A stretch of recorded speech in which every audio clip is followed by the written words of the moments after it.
عزیزم رسیدیم دیگه، همینجاست. بیا بریم تا خیس نشدیم بریم آزمایشگاه. فردا میریم. قربونت فردا عروسیمونه. بابا یعنی چه؟ خب پس سر عروسی میگیرم. برش داشتی؟ ابرو نداشتی؟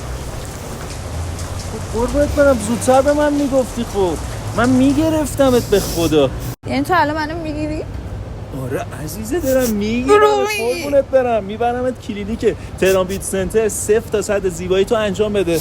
کاشت ابرو انجام میدی خوشگلا میشی. منم خودم کاشت مو اونجا انجام دادم دیگه. ببین موام چقدر پرتراکمه، ببین چقدر خط رویش طبیعی داره. پولشو میدی؟ آره عزیزه دلم بیا بریم. ببین مهریتم 1 سال یا 2 سال کلا برو اونجا هر کاری دوست داشتی انجام بده. آره برو عزیزم. آره عزیزم ببین چقدر خوب شدی. میبینی خدایی؟ ببین آره. تهران بیوتی سنتر یک بیناله به خدا. دست درد نکنه عزیزم با این عزیزم بریم